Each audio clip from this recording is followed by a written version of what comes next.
Guys,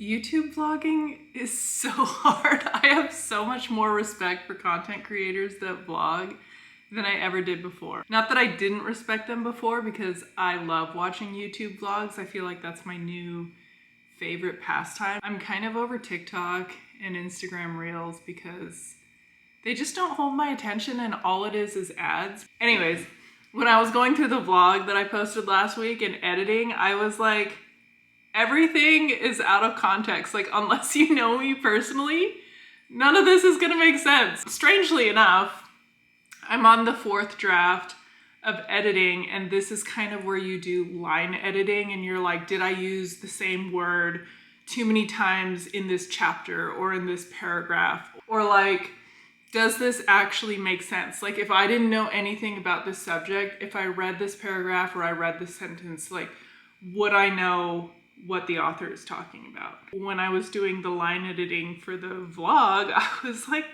wow, this is like an F.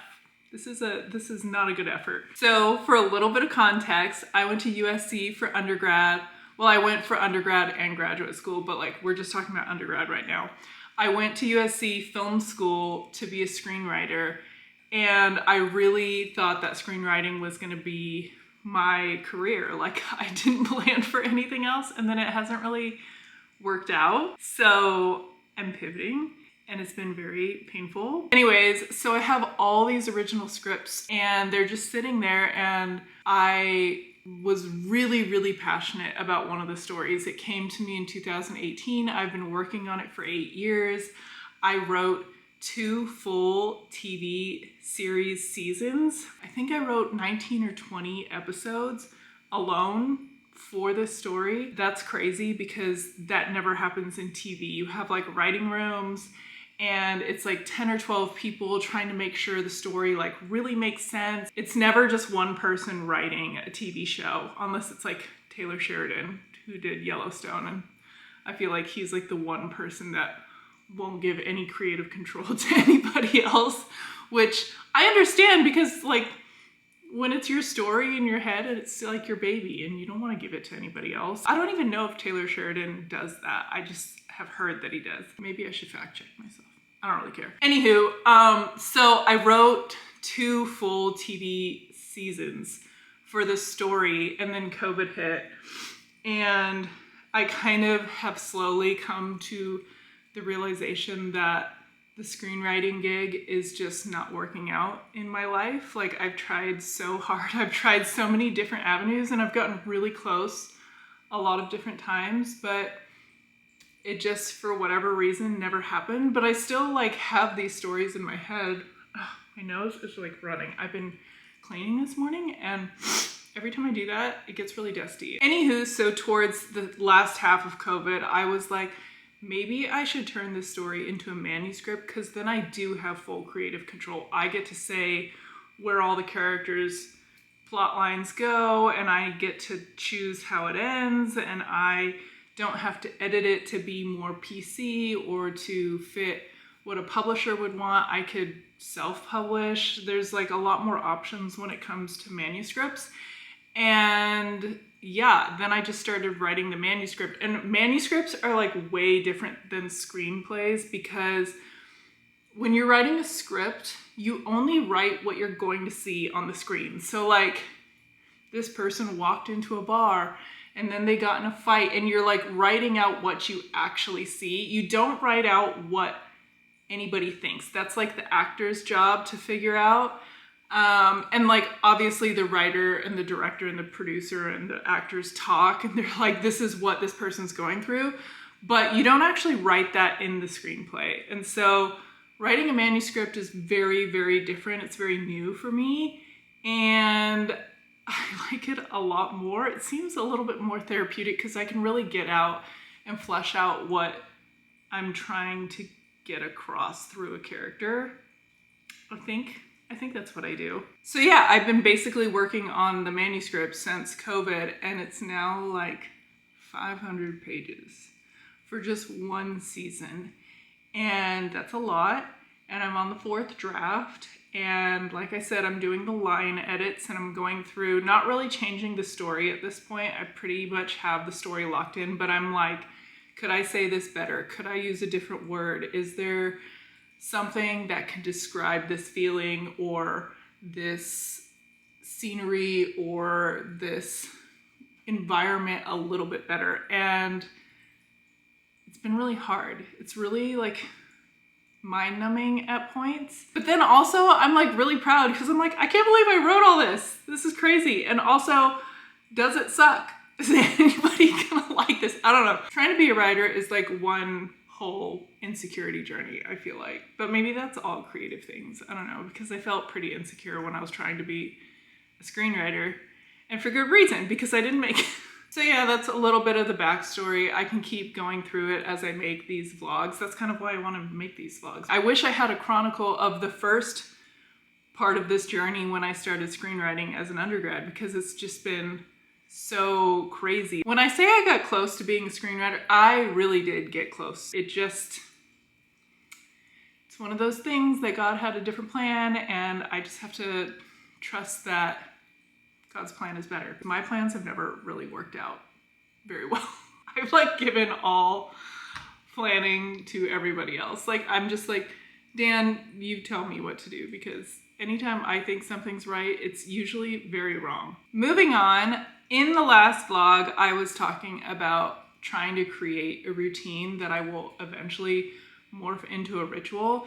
And I am happy to report that I have successfully edited 2 chapters a day every single day since I made that vlog. And like sometimes I'm literally up till 1 a.m. doing so, but I've done it and that's what counts. And I'm very happy about it. I also haven't had a matcha every day. I want a matcha every day. I want to get my routine to where I have a matcha every day, but sometimes I'm just like too lazy to make it and I just make tea instead. I'm thinking that if I come up with fun matchas to make and I make simple syrup in a bunch of different flavors, that maybe we'll get there. Because usually when I want a matcha, I just want to go buy it. Speaking of, I need to try the orange cream matcha at Starbucks that just came out.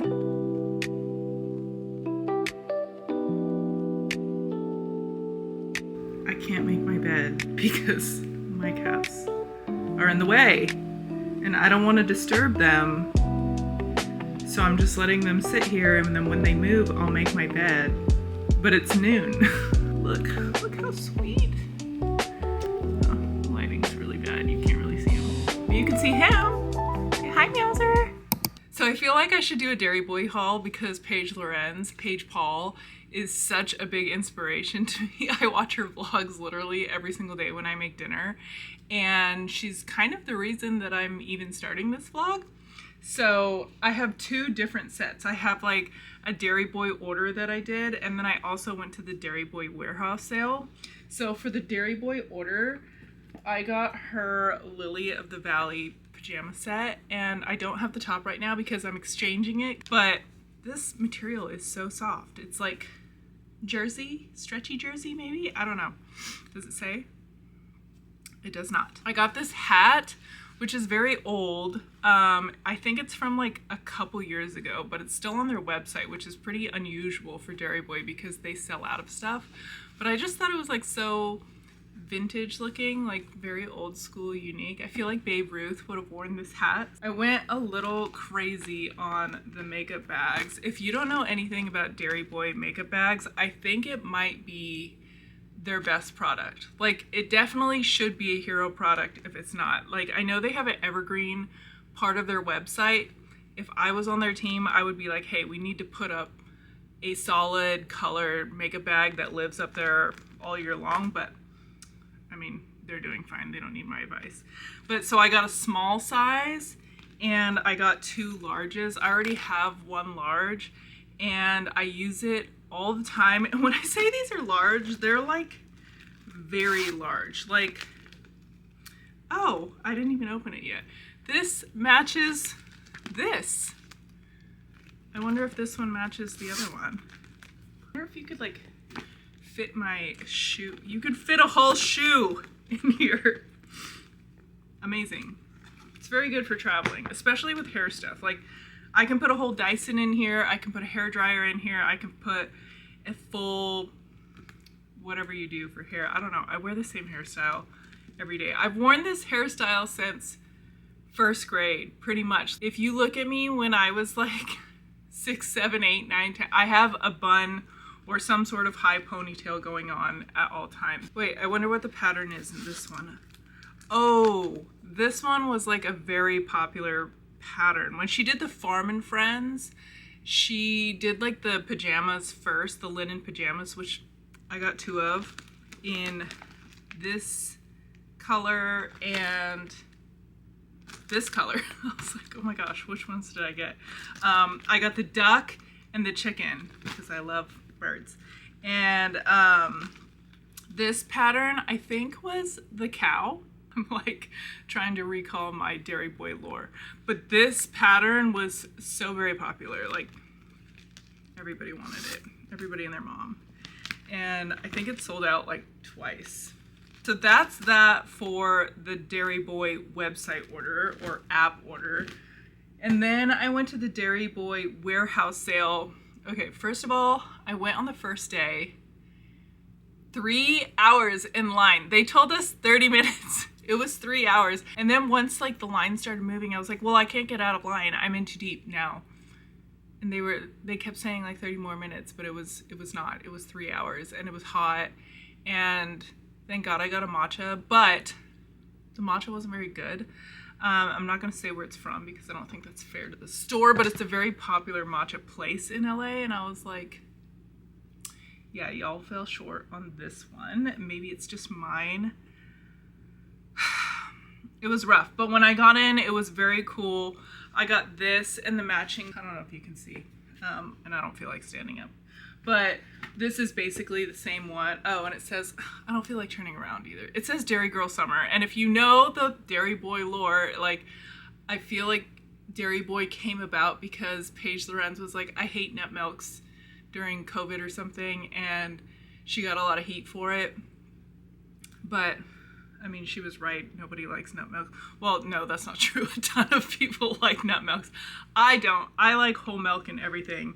And so she was kind of like, oh, this is going to be Dairy Girl Summer. And we're not going to do like almond milk or cashew milk or whatever was popular at the time. And then she made hats and they sold out. And then she made sweatshirts and they sold out. And that's kind of how Dairyboy was born. That's a fun backstory if you didn't know. And so some of her first lines all had Dairy Girl Summer, but I know she like eventually wanted to turn this into a denim brand, and she wanted men to want to wear it, and if it was like Dairy Girl, they probably wouldn't go for it, so she changed it to Dairy Boy, I think the story is. I'm not super positive on this story. I'm sure she talks about it on her blogs, but she basically was like, girls will wear something that says boy on it. Boys probably won't wear something that says girl on it. At least not the majority of them. So she changed it to Dairy Boy. I think that's the story. I'm not positive. Go check out her blog. But this says Dairy Girl Summer. And I love this like red stitching. And then on the back, this is like totally not my style. This is way out of my comfort zone, but it's DGS and it's in cursive. So I do like that. But yeah, that's cute.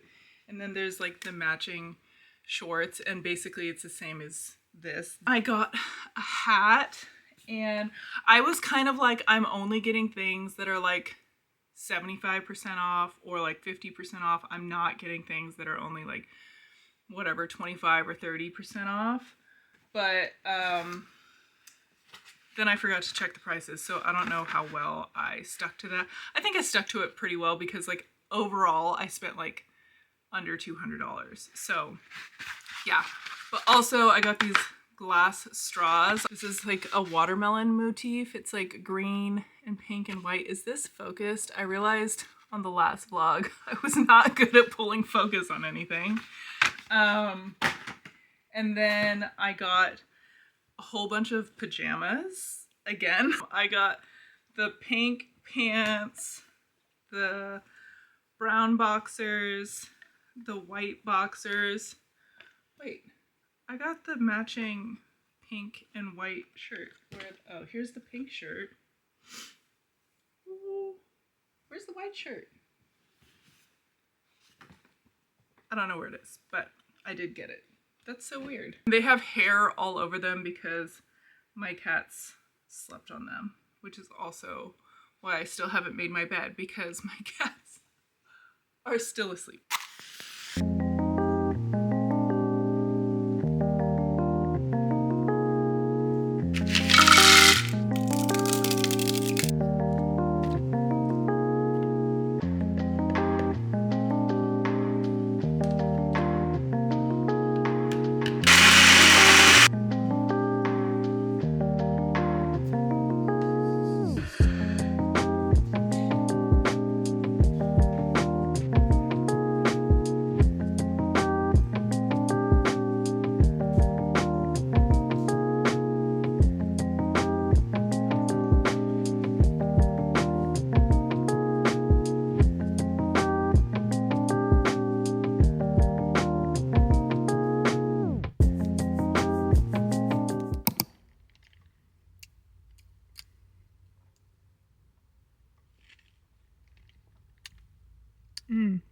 That's really good. It reminds me of like a creamsicle.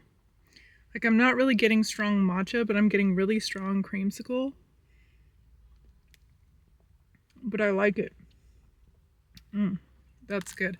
I think I like the blue coconut better that Starbucks did earlier this summer, but this is still really good. I think this is what I'm gonna try and make with the cold foam. So tonight I'm making spaghetti for dinner, and it's basically just a combination of canned tomatoes. So I use stewed tomatoes, tomato paste, tomato sauce, and diced tomatoes, but it has to be the basil, garlic, oregano. This is my mom's recipe that I had all the time during childhood. I know you guys don't know this, but spaghetti is my favorite food. And even though I've had such good spaghetti at so many different places, this is like always what I go back to and what I think of when I have spaghetti.